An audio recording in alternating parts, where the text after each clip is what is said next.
Buenos días, profesora. Mi nombre es Nicolás Borja Dorado. Este es mi exposición del taller de nivelación de ciencias económicas y de competencias ciudadanas. Bueno, quiero hacer una exposición uniendo los dos temas de las dos que debía hacer, debido a que para hablar de tiempos contemporáneos, la falta de dignidad y respeto a los derechos humanos de los ciudadanos colombianos tiene mucha relación con la historia, porque el presente se cría a través de un pasado, y ese mismo pasado tiene que ver mucho con este mundo impregnable y adquisible al cual está a las manos de los sueños de los jóvenes nuevos en estratos de 3 para abajo, o 4 incluso, 5. Hay gente con muchísima plata que se ha anclado a la mafia debido a que la ilusión de ese mundo parece una película y trascender en ese mundo parece ser algo de ensueño para muchos, pero el que verdaderamente está ahí es el que ha dañado las instituciones del poder, el que ha sido un gran ejemplar en cuanto a relaciones públicas y ha logrado debilitar el Estado en grandes ocasiones, como el proceso 8000 con Samper y el cartel de Cali, que fue quizá todavía, pues, para los comunes, para los que creen, el proceso de financiación para que Samper se montara con dineros del narcotráfico. O podríamos hablar de Pablo Escobar, 1980-90, en el que básicamente la violencia estalló hasta el punto de estar hoy por hoy con los valores del presente, porque realmente la historia casi nunca ha cambiado, y aunque se nombren muchos narcotraficantes, unos más que otros más respetados por la violencia o la tiranía que han llegado a lograr o a causar, realmente, por más que hayan nombres distintos, la historia siempre va a ser la misma. Y es que esa es la lógica de este mundo, bueno, de ese mundo del narcotráfico que es tan violenta. Si matan a Uribe va a llegar otro, eso es lo de menos. Hace poquito dijo Petro en una entrevista de W Radio, y que si lo matan a él también era lo de menos. Él está consciente de que todas las personas que han luchado a favor de la petición popular de una Colombia nueva, con paz, es básicamente un camino a la muerte, y que él es el único que no lo han matado. Y bueno, igual que el congresista Marulanda, Iván Marulanda, y todas estas personas del poder político que se han podido meter al poder político, que ahora mismo y en todo momento van a estar en riesgo, porque incluso personas que han salido de la mafia, por ejemplo, o de estas esferas tan calientes, porque realmente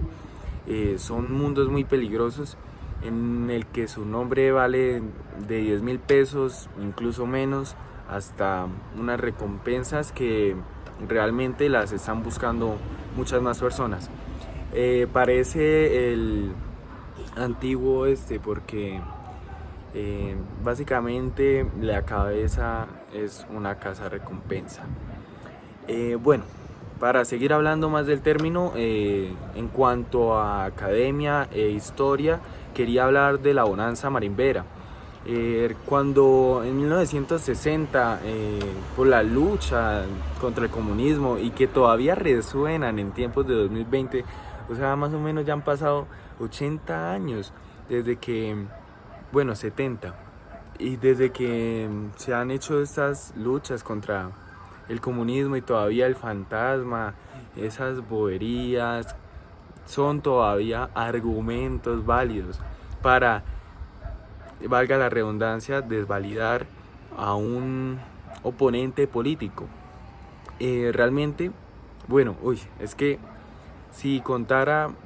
bueno, vamos a ir por partes para que todo tenga hilo de conexión. Bueno, entonces, hablábamos de la bonanza marimbera. Por allá en 1950 la reforma agraria en Guatemala, con el presidente, se montó un presidente llamado José Arévalo. Arévalo alcanzó a hacer la reforma agraria y bueno, eso desató la rebelión, el cobro de impuestos por primera vez en Guatemala a una empresa estadounidense como la United Fruit Company. Esto no les gustó y por allá en Nueva York, toda esa información la saco de una lectura que tuve de un libro llamado Tiempos Recios de Mario Vargas Llosa, un novelista, pues mi favorito. Y bueno, la CIA se remontó a decir que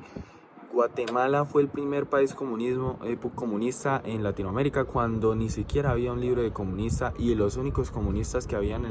en Guatemala eran 3 y ni siquiera sabían qué era el comunismo realmente. Se adoptó una rebelión completa, grupos totalmente armados. Por ejemplo, el presidente de República Dominicana, en ese tiempo era un dictador, el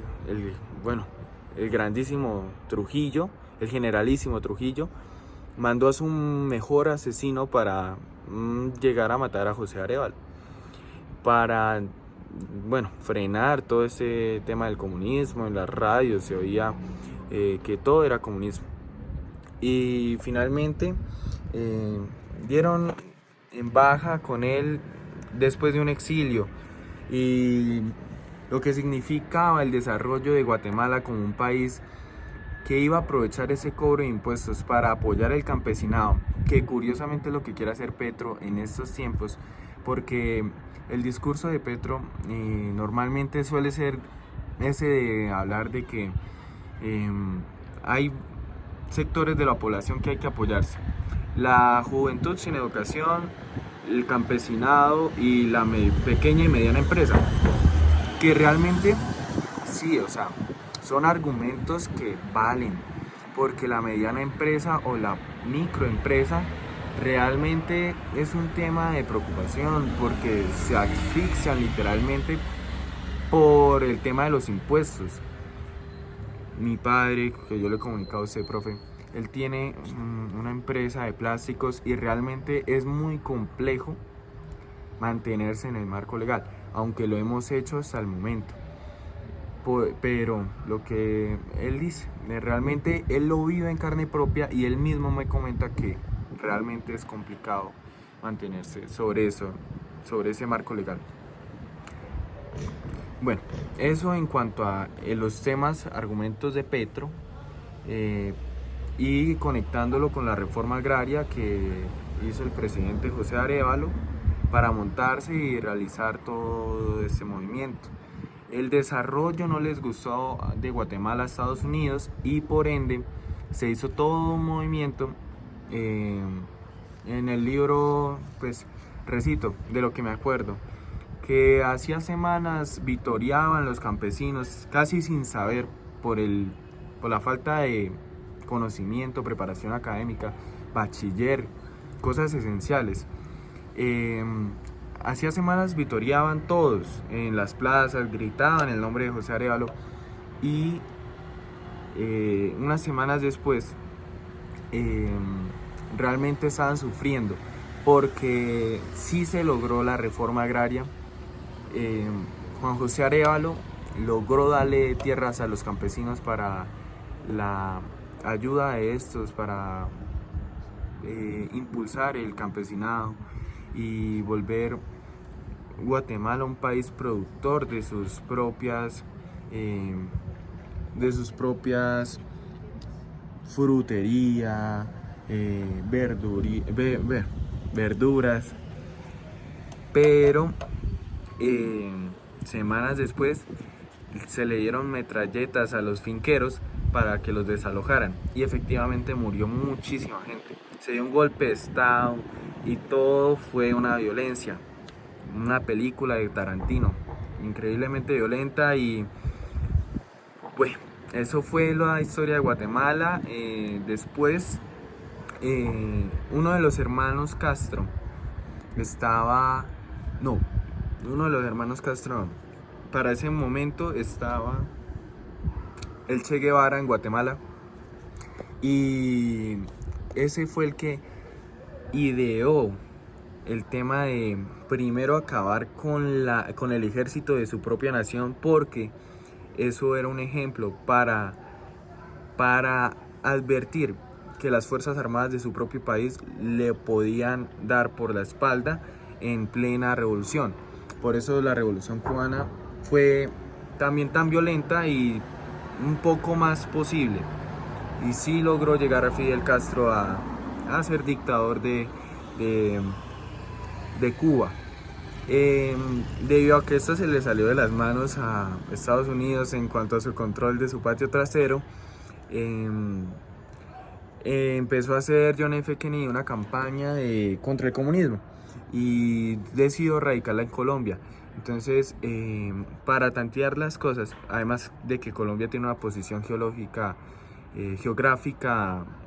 única, porque básicamente, igual que Panamá, es el istmo de Centroamérica y Sudamérica. Entonces John F. Kennedy decide mandar voluntariados estadounidenses para mirar cómo está la situación de ruralidad en Colombia para urbanizar,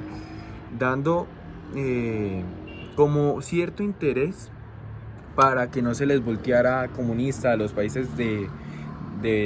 Centroamérica a Sudamérica. Entonces estos gringos que llegan acá a Colombia se dan cuenta de las cualidades, los efectos de la marihuana de la Sierra de Santa Marta, y pues a partir de esto deciden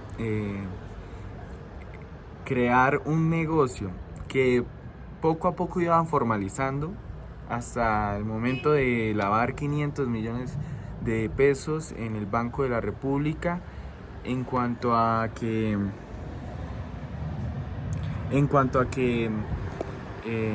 lo hicieron pasar por café, y dio mucho dinero el tráfico de marihuana para ese entonces. Pero llegó la cocaína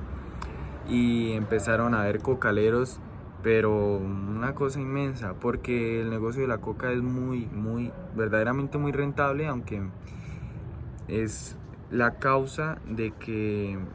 hayan valores tan negativos en la sociedad de hoy en día en Colombia. Y bueno, llegó la bonanza marimbera, que fue el primer proceso de formalización acá para el negocio del narcotráfico. Altas esferas del poder en Colombia dieron como luz verde a dar un negocio, pues daba mucha rentabilidad. En los años 60, 70 el arte estadounidense estaba en el consumo, en su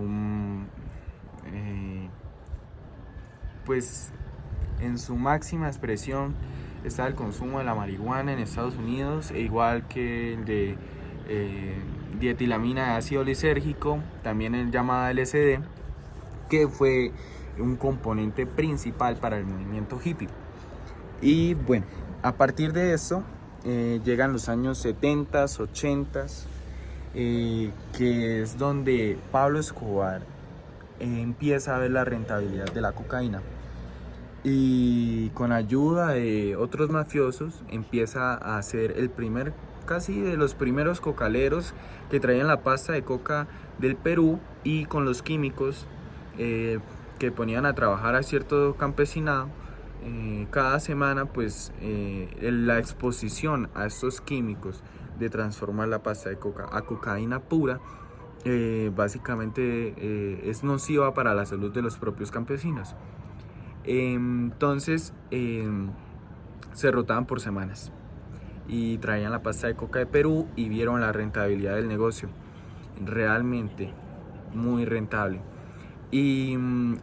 llegó a ser Pablo Escobar, para la revista Forbes, uno de los hombres más ricos del mundo, con casi $2.000 millones.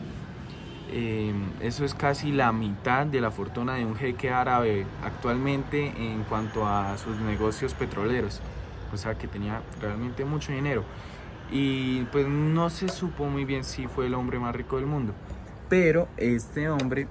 es un objetivo clave para la incidencia del narcotráfico en la economía, porque todos los negocios que, por ejemplo, droga a la rebaja, panaderías, por ejemplo, yo en Barranca que conocí breve historia del narcotráfico en carne propia, las panaderías más grandes allá lavaban sus activos con dinero del narcotráfico, microtráfico en este caso. Incluso, como venía diciendo, básicamente hasta el día de hoy se ha perseguido la ilusión en pueblos que no tienen tanta conexión con el mundo, no sé, por decirlo así, real,